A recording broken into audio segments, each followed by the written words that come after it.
For almost 2,000 years, the church consistently held the conviction that same sex sexual activity was a sin. And that much history is not something to trifle with. There's a often cited summary of orthodoxy from the 5th century that says this, um, that the church universal, um, in the church, all possible care must be taken that we hold that faith which has been believed everywhere, always, and by all.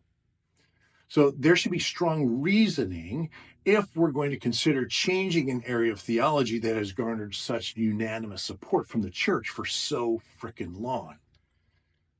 But now there is some disagreement. Progressives, evangelicals who love Jesus, honor scripture, they recognize that within history, church history, they're the minorities. And yet they say, as we look at scripture, and we read it as best as we can, we see that God affirms same sex covenantal gay marriage. So now, no longer is it that always, everywhere, and by all that people believe it's sin. Now there's some diversity. So we have to ask the question, is this okay? What do we think about these things? And there are a couple of factors that we want to consider as we think about how we enter into the conversation. Uh, the first is just simply, the church has gotten it wrong before. The church has changed her theology about various things. For 1,500 years, the church consistently taught from Genesis 1 and so many other passages in the scriptures that the earth was the center of the universe and that the sun and all the other planets rotated around the earth. And so big leaders, big names, John Calvin, Martin Luther, they said that Calvin said that anyone who disagreed with the earth as the center of the universe, they were stark raving mad and possessed by the devil. That's a quote. Martin Luther, he said that Copernicus was a fool who went against the Holy Scriptures.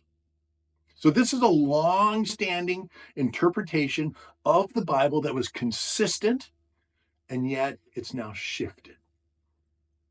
So there's always the chance, hey, we could be wrong. So maybe it is healthy to listen to the minority and consider, is their approach, is it reasonable? But for me, there's a second reason why I find some of the progressive arguments compelling. And at least worthy of consideration as a reasonable approach to Scripture.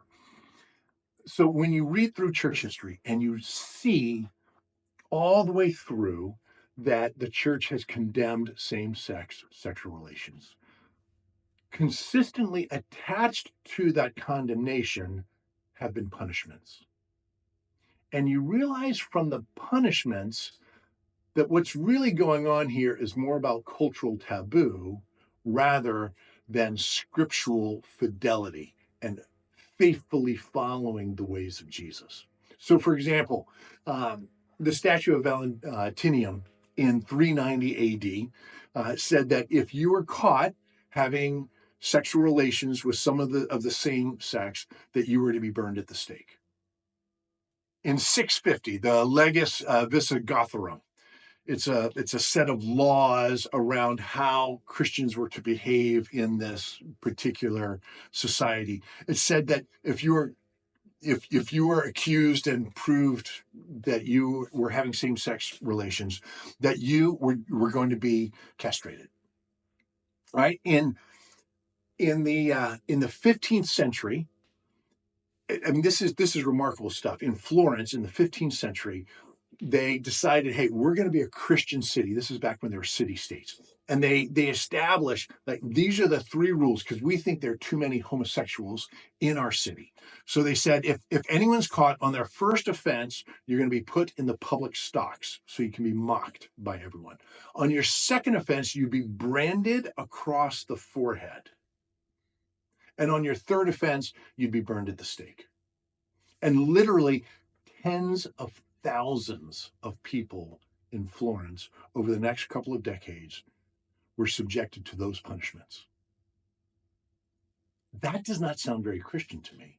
And it begs the question. It says, so if this is how unchristian, ungracious, unloving, unchristlike is the punishment, perhaps what it's attached to should be reconsidered, because perhaps what's going on here is more about culture than about scripture and faithfully following Jesus. So we're going to take some time and we're going to look at all the key passages and wrestle with the question, is it reasonable to consider that same-sex sexual relations and gender diversity could be affirmed by God and blessed? So join us.